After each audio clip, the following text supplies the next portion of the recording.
Mwenyeji ameshinda michezo miwili, amesare miwili, amepasuka miwili. Mwenyeji. Kwa hiyo ni timu ambayo haitabiriki sana kwamba inaweza kukupa nini wakati gani. Lakini kwenye michuano hii pia Al Masry haikuwa vizuri sana. Ndio maana alikuwa nafasi ya pili. Ukiangalia alishinda michezo miwili tu katika michezo yote 6 aliyocheza, akisare michezo mitatu na akipasuka mchezo mmoja dhidi ya Zamalek akiwa ugenini. Lakini pale amesare dhidi ya Zamalek akiwa nyumbani, dhidi ya Enyimba akiwa ugenini, na dhidi ya Black Bulls Maputo akiwa ugenini. Lakini nyumbani ndio ambao imempeleka robo finali. Alishinda dhidi ya Black Bulls, lakini pia akishinda dhidi ya Enyimba. Michezo hii miwili na zile sare, basi akawa amefanikiwa kwenda mbele. Wakati Simba michezo yake ya mwisho 6 ameshinda 4, akisare michezo miwili. Na Simba unajua wanatengeneza vizuri sana nafasi na matumizi ya nafasi pia yako vizuri. Lakini kwa upande wa CAF Confederation Cup, upande wa Simba walishinda michezo 4, wakisare mchezo mmoja dhidi ya Bravos ilikuwa ugenini, na wakipasuka dhidi ya Constantino nayo ilikuwa ugenini. Lakini nyumbani kwa upande wa Simba walikuwa na asilimia 100 ya ushindi. Kwa hiyo unaweza kaona jinsi gani ambavyo wamefanya vizuri. Lakini kwa upande wa nyumbani Al Masry sio mpeche.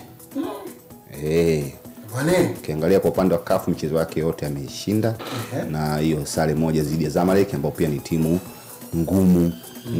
Walipiga Zamalek? Walisare 0-0. Kwa upande wa Simba ugenini alisare dhidi ya Dimaquis Bravos, akishinda dhidi ya Faction, akipasuka dhidi ya Constantine, na kama tunakumbuka awali kabisa alisare dhidi ya Tripoli. Kwa hiyo Simba naye kwa upande wa ugenini si timu ambayo unaweza kuidharau ugenini. Matokeo wamekuwa wazuri sana, na Fadlu amebadilisha hiyo mentality ambayo zamani ilikuwa watu wanaenda ugenini wanapasuka tu alafu nakuja kwa Mkapa atoki mtu. Lakini sasa hivi ugenini watu wanajitahidi wafanye vizuri ili kwa Mkapa atoki mtu, isiyo na mlima mrefu.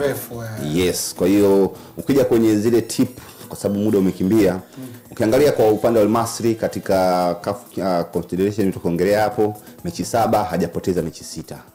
Yuko vizuri. Lakini pia ana wastani wa kufunga goli 0.75 katika mechi za nyumbani.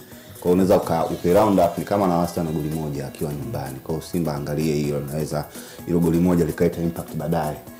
Ikakupa mzigo kutafuta goli 2 nyumbani. Lakini pia Simba naye ana unbeaten ya mechi 7 katika mechi 8 katika CAF Confederation. Naye hayuko vibaya sana mpaka hivi tunavyoongea. Na mechi za Simba ugenini zimekuwa zitoi magoli mengi. Sawa Na ukiangalia mechi 3 za mwisho za mashirikisho, Simba ametoa chini ya magoli 3.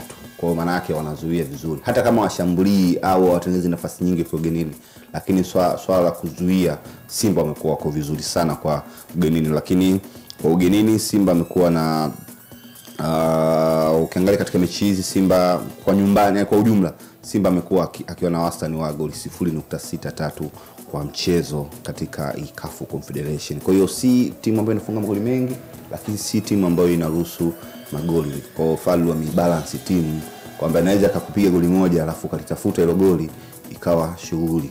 Kwa hiyo ni mchezo ambao kwa wale wawekezaji tuambie tu kweli hii mechi haina magoli mengi. Wale wa anda na washauri hapa under 2.5 inaweza ikatoa. Hapa naliona goli 1 tu katika mchezo. Nani amefunga tukutane baada ya mchezo. Nani amefunga tukutane baada ya. Wakajua unawapa na anayefunga. Nitawapa baadaye.